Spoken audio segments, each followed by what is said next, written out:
One of the discoveries of Newton that really began kind of modern science was the connection that the same force that causes an apple to fall from a tree is the same force that connects the moon, that makes the moon go around the Earth. And so this was Newton's law of gravitation, and it says that the force between two objects A and B is equal to the mass of A times the mass of B times this constant G divided by the distance between them squared in that direction. So in other words, if we have an object A and we have another object B and they're separated, so we'll look from A to B. So we'll have this vector R AB. Okay, then the force from A, the force acting on A toward B is pushing it in this direction, right? This is the RAB hat direction with this magnitude. Okay, and we'll talk a little bit more about that in the next book once we talk more about Newton's laws.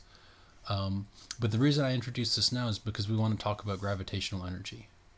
And in the next unit, we're going to show that given a force like this, that allows us to say that the energy between two particles separated by this distance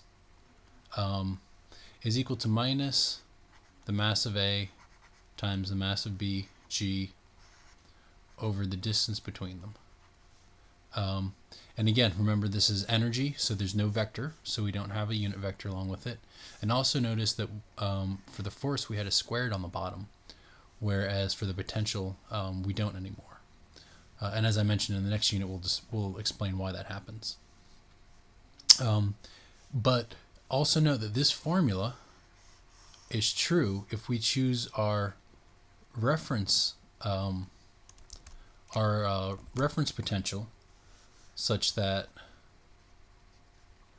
the potential at infinity is equal to 0, right?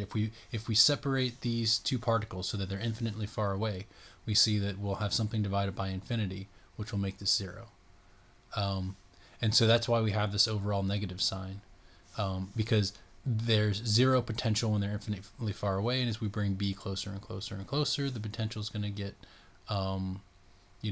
smaller and smaller and smaller. Okay, so yes, so we'll just make another note about this constant G. So G is about 6.67 times 10 to the minus 11 in magnitude. Okay, now what about the units? Well, we know that force has units of mass times acceleration.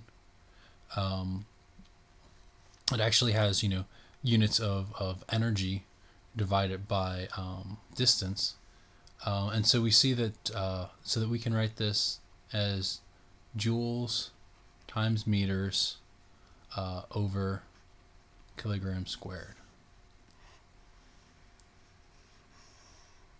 So those are going to be the units of Newton's constant, his gravitational constant.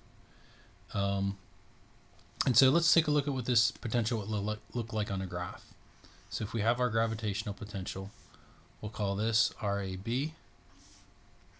and then we'll plot the potential.